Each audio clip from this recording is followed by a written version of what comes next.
convido agora o professor Douglas Roberto de Almeida Batista, que falará pela Convenção Geral das Assembleias de Deus. O professor Douglas Roberto é bacharelado em Pedagogia e Teologia, mestrado em Ciências das Religiões, doutorado em Teologia, licenciado em Filosofia, especialista em Docência do Ensino Superior, é presidente das Assembleias de Deus no Distrito Federal e dada a Ordem dos Capelães Evangélicos do Brasil. É presidente da Sociedade Brasileira de Teologia Cristã Evangélica e do Conselho de Educação e Cultura da Convenção Geral das Assembleias de Deus no Brasil. É diretor-geral do Instituto Brasileiro de Teologia e Ciências Humanas e editor-geral da Rede de Estudos Pentecostais Assembleia. Excelentíssima senhora ministra Rosa Weber, relatora da DPF 442, demais autoridades, expositores, auditório. Represento nesta audiência pública a Convenção Geral das Assembleias de Deus no Brasil, CGADB. Nossa instituição é constituída por cerca de 100 mil pastores, entre consagrados e credenciados, e nossas igrejas comportam 22 milhões de brasileiros, entre membros e congregados, nos mais de 100 mil templos-sedes em todo o território nacional. Estes dados caracterizam a elevada representatividade das Assembleias de Deus na sociedade brasileira. Reiteramos nesta exposição, excelentíssima ministra relatora, que esta ação de descumprimento de preceito fundamental, a DPF 442, que pretende legalizar até a 12ª semana da gestação o assassinato de ser indefeso e inocente no ventre da mãe, não merece prosperar. Provavelmente a expressão que utilizei não seja politicamente correta, mas é exatamente acerca disso que trata esta DPF, a busca de autorização legal para matar inocentes no ventre materno. A Convenção Geral das Assembleias de Deus no Brasil se manifesta contrária pelas seguintes razões.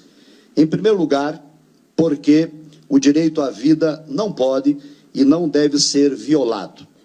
Arrebata-se da Carta Magna em vigor a garantia à dignidade da pessoa humana e o direito fundamental à vida, demonstrando dessa forma a desmesurada importância que o Constituinte originário concedeu ao direito à vida. Assegura a já explicitada Constituição Federal, promulgada em 1988, no caput do artigo 5º, que, abre aspas, todos são iguais perante a lei, sem distinção de qualquer natureza, garantindo-se aos brasileiros e aos estrangeiros residentes no país a inviolabilidade da vida, a liberdade, a igualdade, a segurança e a propriedade. Fecha aspas. Desse modo, seguindo os parâmetros constitucionais, o Código Civil, promulgado em 2002, ao tratar da, entre aspas, personalidade e da capacidade, com conceitos interdisciplinares da medicina e da biologia, garante a proteção à vida desde a concepção.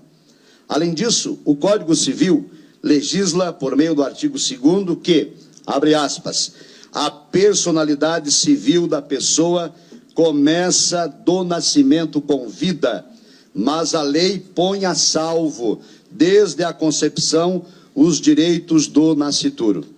Por outro lado, a Convenção Interamericana de Direitos Humanos, Pacto de São José da Costa Rica, reconhecida pelo Supremo Tribunal Federal como norma de hierarquia supralegal, assevera no artigo 4º, inciso 1, que, abre aspas, toda pessoa tem o direito que se respeite a sua vida. Esse direito deve ser protegido pela lei e, em geral, desde o momento da concepção. Ninguém pode ser privado da vida arbitrariamente. Fecha aspas. Não obstante, militantes da cultura da morte questionam quando ocorre o início da vida.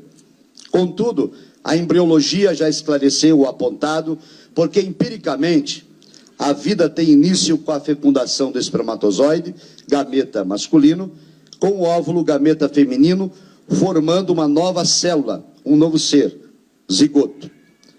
Expositores pró-aborto afirmam que não é possível, por meio da ciência, definir o início da vida. Então, com a devida vênia, aos indecisos e inseguros, cabe a aplicação de um preceito fundamental do direito. Na dúvida, pró-réu. E que fique claro que o réu aqui é a verdadeira vítima, isto é, o ser vivo, inocente e indefeso no ventre da mãe. Quanto ao já citado artigo do Código Civil, a douta civilista Maria Helena Diniz o interpreta do seguinte modo, abre aspas, embora a vida se inicie com a fecundação e a vida viável com a gravidez, que se dá com a anidação, entendemos que, na verdade, o início legal da consideração jurídica da personalidade é o momento da penetração do espermatozoide no óvulo. Fecha aspas. Desse modo, douta ministra, fundamentados em tais dispositivos legais, arruaza-se com excelência o pretérito do início da vida, ou seja, na fecundação dos gametas. Portanto, a prática de abortamento, assassinar um inocente e indefeso ser no ventre da mãe, é atentado contra a inviolabilidade da vida e um insulto à dignidade da pessoa humana. Para nós, excelentíssima ministra relatora, data vênia, o ordenamento jurídico é claro, isto é, o direito à vida não pode ser mitigado por qualquer outro direito, haja vista que todos os demais direitos são oriundos do direito à vida. Aliás, todos os aqui presentes, os que defenderam e os que ainda vão defender o abortamento, só podem fazê-lo por estarem vivos, por não terem sido vítimas do aborto praticado de suas respectivas mães. Por isso, reitero, o direito à vida não pode ser mitigado.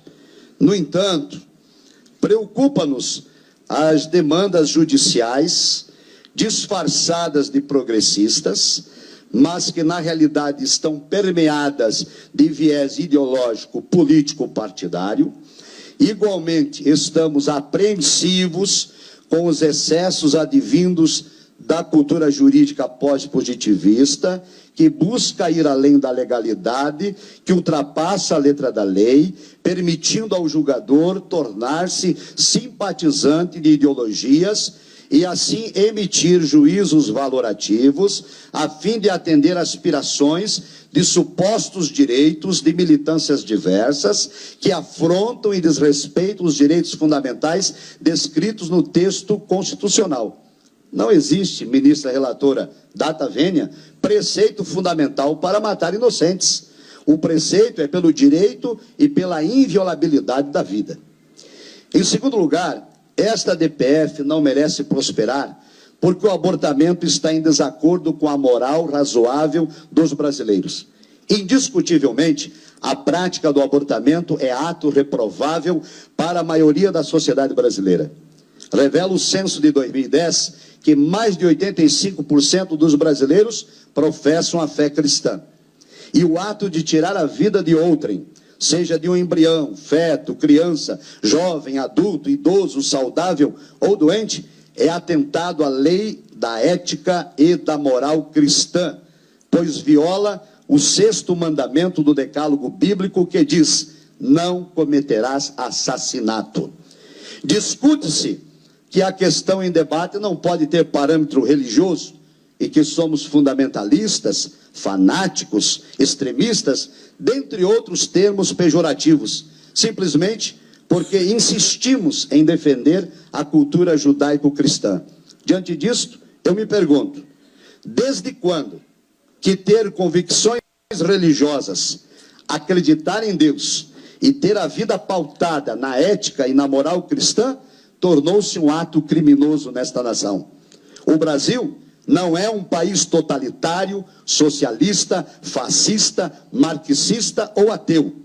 Vivemos em um Estado democrático de direito, em que a liberdade de pensamento, liberdade de expressão, de consciência e de crença nos são assegurados pelo texto constitucional e requeremos que nosso direito seja respeitado. Não obstante, apesar das investidas de desconstrução dos valores, É inegável que o tema abortamento